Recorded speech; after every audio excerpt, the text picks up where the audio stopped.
It's going to sound like a question my seven-year-old would ask, but No question is silly, but go on. can you describe God to us? How do you want the description to come to you? As to what it is I'm trying to connect with. Okay. See, there's two ways I could respond to this now. There's like, I could go down the road of explaining to you what God is, who God is, you could say the technical aspects of God. You know what I mean by that? Sort of like, it's like explaining you the technical aspect of a mixer. What it is, what it's not, what its capabilities are. So I can do that. Or I can explain to you God's feelings, and particularly God's feelings for you, right? And that can help you in connecting to the potential of being able to connect to the God who has these feelings for you. So the problem with me, personally, I like both explanations myself. Like I'm as you know, I'm like an electronics engineer and so forth. And so I like the technical explanation as well as the emotional one together. And this sort of what I've found in my relationship with God, it's helped me understand so many things, not for myself, but in terms of how to explain it to somebody else. Does that make sense? Like my 7-year-old when he asked me. Yeah, that's right. Like your 7-year-old when they ask. It's like any child who's actually got any connection with emotion at all eventually is going to ask, does God exist? At some point, they're going to ask that question. And is God real? And how do you know God's real? And how do you know it's real? I can't see him. And there's going to be all these very, what most people on earth feel are sort of silly questions, but they're not. They're the most important questions you could ask in the universe. The most important questions you can ask are about God, God's nature, God's character, and God's feelings. They are the most important questions because they will have the greatest influence on your future life and your happiness. And so to me, these questions, although for most people they seem like very basic and fundamental, they are actually the foundation of your relationship with God to a large degree. So answering those questions is extremely important for your future desire to grow, to have a relationship with this character, shall I call him, or her. What is the nature of God from a sort of technical perspective, an intellectual perspective, but also what is the nature of God from a feeling perspective? Like, how does it feel to connect to God? How does it feel to receive information from God? All those questions should be high on our priority list. You know, in the first century, there's one thing, and I'm going to answer your question tomorrow morning, actually. But in the first century, for me, this question was my fundamental question. What you just asked, it was my fundamental question. What is the nature and personality of God? By the time I was able to ask that question, I was still quite a young person. I was 7 years old. When I was 5, I started connecting to this personality and started talking, like I was chatting away, just like, having a chat with Mary or something. And I would receive answers, but I didn't really, when I was 5, didn't still have a developed intellect. I didn't really understand that I was sort of talking to God and receiving answers from God. I could feel it was an entity outside of me, but I didn't understand the significance of it until I was late, a few years later, once I started to connect to God was telling me about God herself. Like she was sharing with me what she is, what her nature was, but also personality, character attributes, the primary one of which I learnt later was actually love, But in that process, it was very good because it meant that I developed a friendship with God before I developed anything else with God. And so I started to see God as my personal friend, not as some far off, all my family viewed God as like a far off concept, really.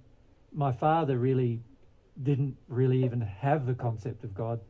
Joseph sort of felt more that he was interested in the religion. You know, he wanted to be a Pharisee, so he, you know, did everything he could to sort of imbibe the religious faith at the time.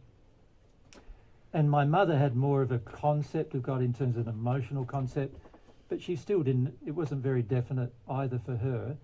And so I learnt through this friendship with God that God is my friend, like trying to help me grow, change, and experience things. Yeah, and did you feel he was within you? No, I knew he wasn't. External? Yeah, and in fact, one of the very first things God shared about me when I had the intellect to ask was that God is not internal, and none of God will ever be in you except for some of God's qualities, which he has chosen to gift and which you must choose to receive. And so he educated me in this process that I was never going to be him, ever. In my entire existence, I will never be God, ever. And I will approach more and more and understand more and more of God's nature as I receive substances, divine substances from God that God is gifting me. But that's my only potential, is to grow infinitely in that process. God is already infinite. I will never be infinite. I will grow or grow towards that, but I can never be that. So in that process, God shared with me that God was infinite in nature, and I was always going to be finite because I'm one of his creations. Yeah. And so this helped me come to terms with my own fallibility, my own limitations. It helped me be humble. Yep. And so I also could see that actually the more humble I was, the more I could receive. So that also told me a lot about what God likes. He likes his creations to be aware of what is real. So when we view ourselves as gods, we're not being real with ourselves. We're not being honest. We're not gods. If you were gods, do you think you'd have the same life you currently have? No, of course not, right? If let's face facts, we have a very, in comparison to God, of course, and this is something God shares with you over time, is you have a very limited existence because you are a creation. You're a creature created by God. You're just like an animal is a creature, but you're a different kind of creature because you're self-aware, which is an incredibly amazing thing in itself. But you are a creature still. You are a creation. And you will always be a creation. And this is something that is good to know, because then you don't try to be something different to that. You try to enable yourself just being a creation, learning from God all the time, learning from God. The way I sort of, and this is things we'll talk about tomorrow morning, the way I feel God is, God's got me like on his lap, giving me a hug, showing me how to have a happy life. I'm his child. Yeah? And you are his child too. And he wants to do the same for you. But you have to choose it. It's like there's either a child who's going to look at the person, God, and not want to engage, or am I going to be a child who wants to sit on the lap of God and engage? That's the real question. And sitting on the lap of God and engaging and going through that process means you're having a relationship. Or do I just want to go, I know God exists, so what? And I find the whole, I know God exists, but so what, pretty amazing as an idea, because it's such a significant thing that God exists. And it's such a significant thing that he's your creator. And it's such a significant thing that he wants to share with you everything, the truth about everything. And why would you then go, so what? Wouldn't you, if you really knew what was being offered, you would go, that's the number one thing in my life, yeah? because I know from experience that my relationship with Mary was not going to ever be happy until we both had that relationship with God.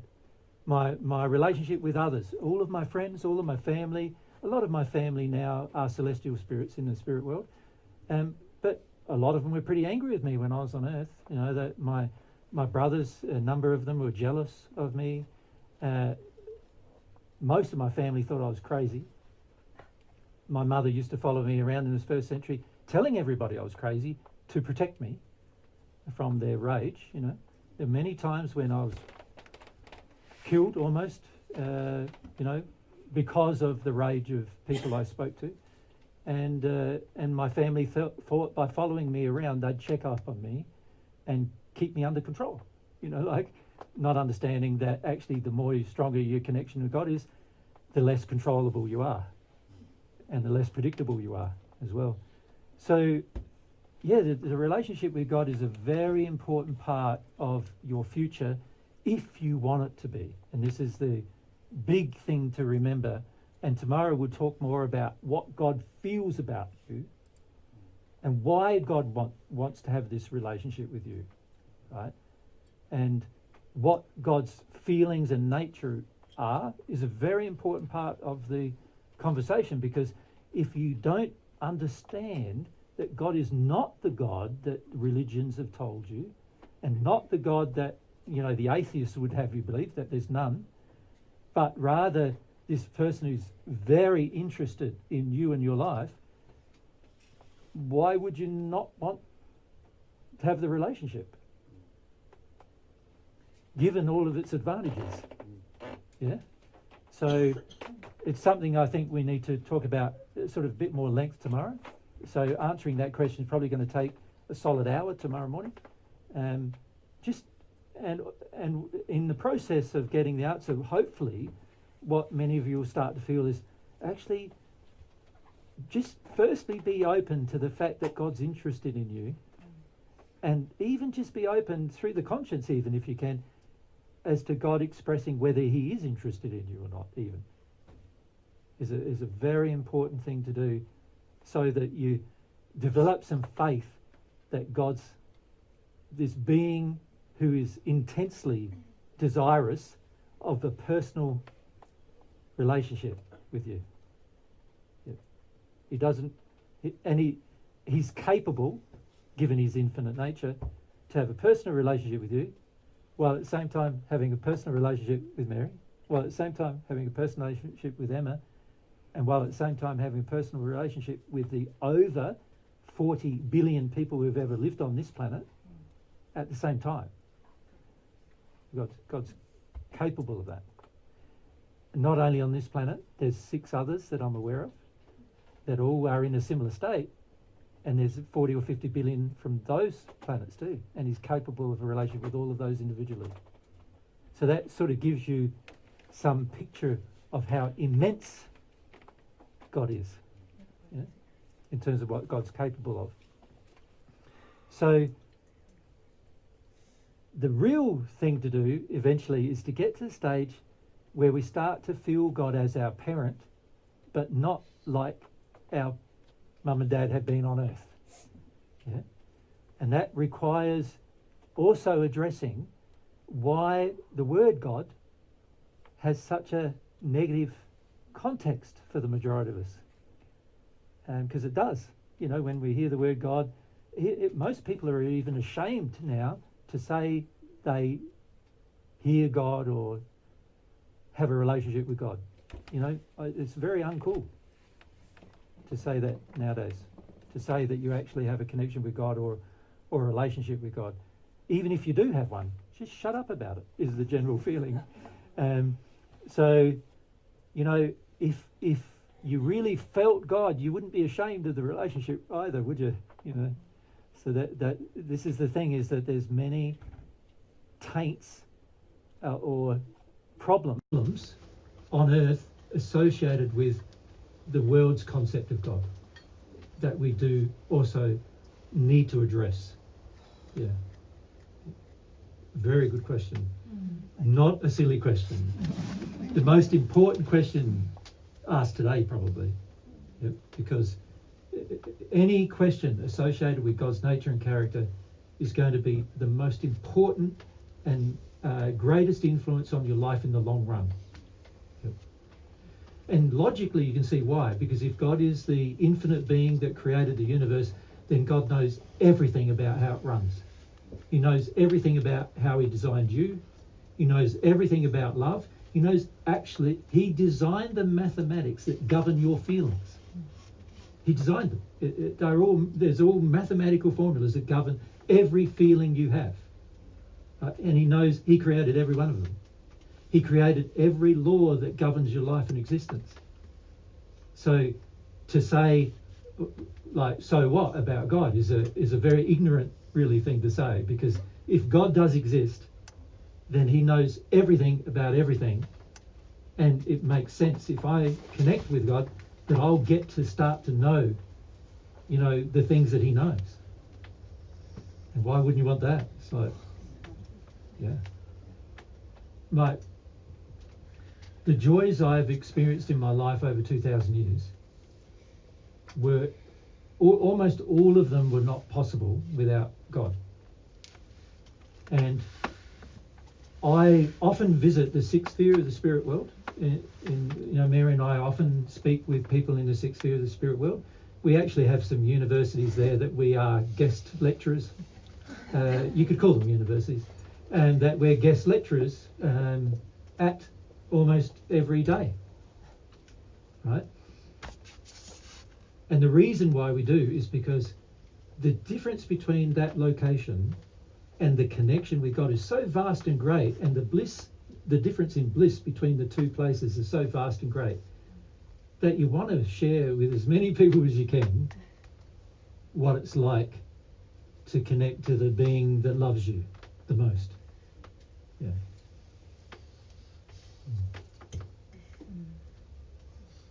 I think it's a good place to finish today, isn't it? Yeah. Yeah.